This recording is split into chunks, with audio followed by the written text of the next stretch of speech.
Ladies and gentlemen, welcome back to my channel.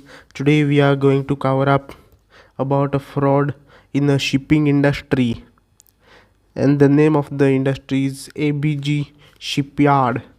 We are talking about this fraud case for 5 years, 28 banks, 22,000 crore debt. And what are these numbers telling us, and the story of this India's biggest bank fraud by ABG Shipyard. Now, the credit facility or the loan that was sanctioned by 28 banks and other financial institutions between 2012 and 2017, instead of using them for the purpose which was granted or for what the purpose the loan was sanctioned, the company delivered loan funds to its subsidiary. So let us understand.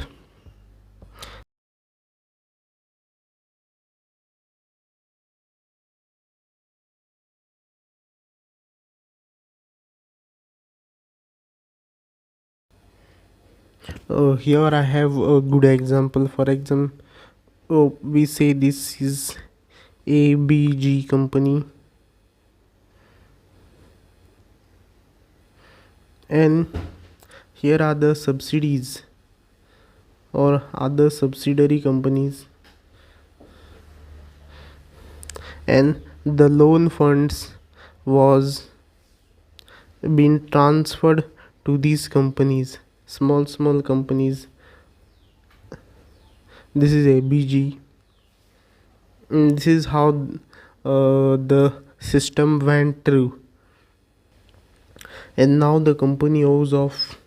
Now what has happened is they owe this much debt to all the banks, out of which the most is to ICICI Bank. About the ABG Shipyard and the flagship company, now I am trying to tell you in brief about this company.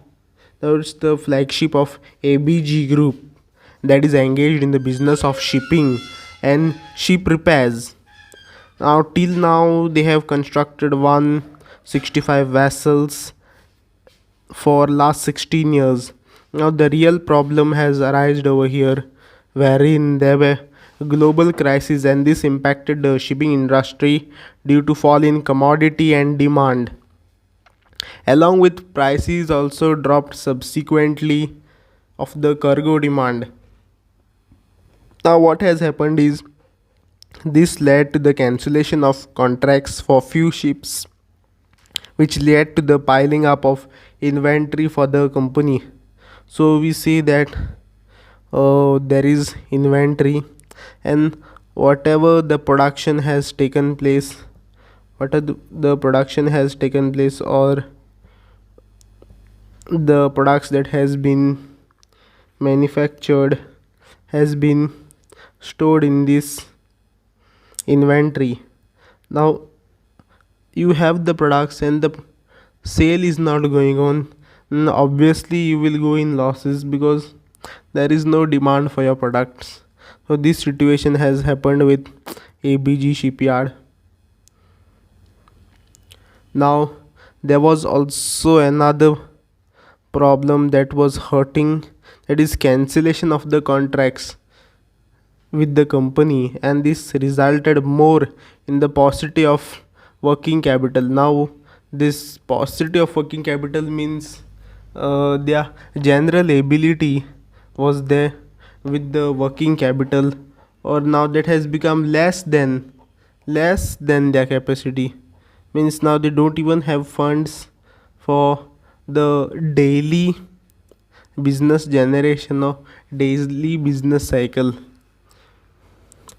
Now it has caused insignificantly increase in operating cycle, thereby aggravating liquidity problem. Further, there were no fresh orders that they have demanded. Thus, the company was unable to service the interest and installments. So we see this illustration that this company is going in a downfall. And how and when was the fraud identified? By a forensic unit. Below the government, see this illustration. This this is so nice. And SBI first identified the fraud in January 2019, but filed a complaint in November 2019. There was a delay in the filing of complaint. This forensic unit was conducted in 2019 by Ernest Young for a period of April 2012 and 2017. It took it so long, and the audit found that the fraud took place in this period only. Now what happened next?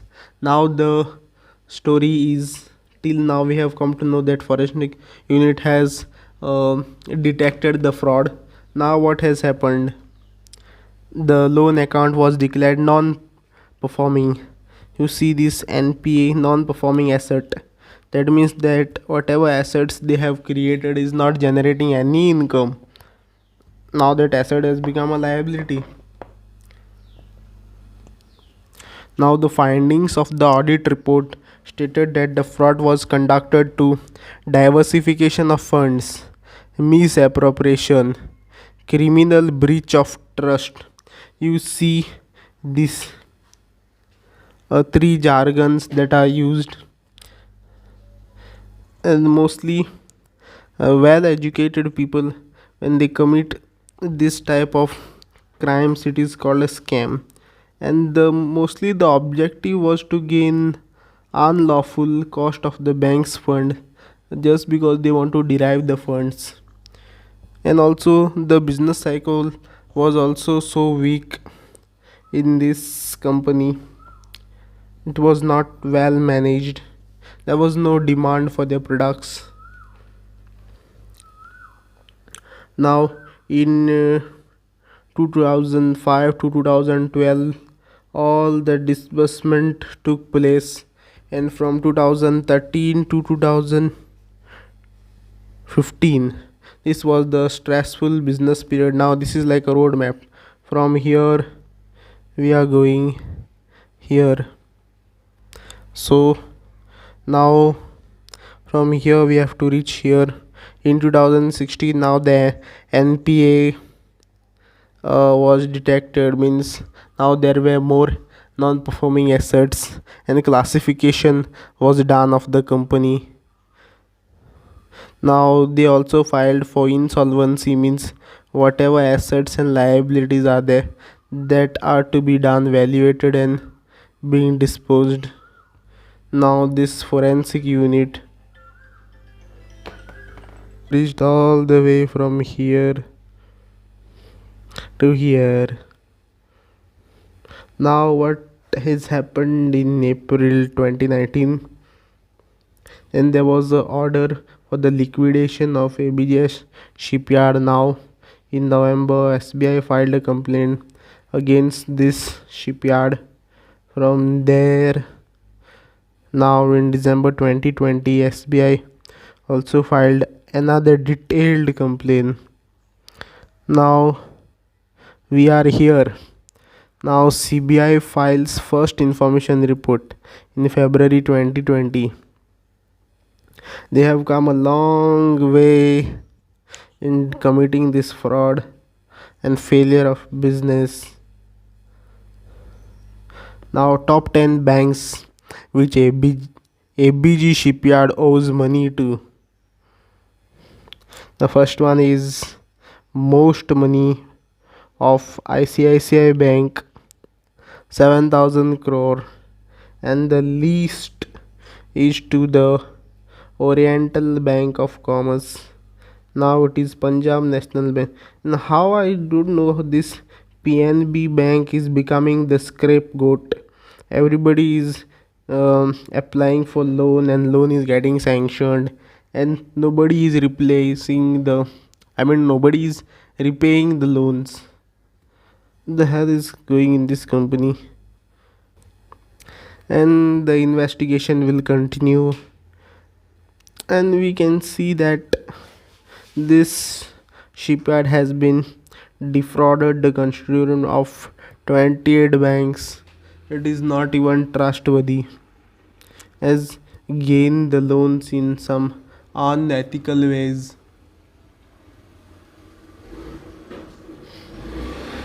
And dear friends, write down in the comment section box what you feel about this company, and will the investigation end, or what type of justice should be served to all the banks.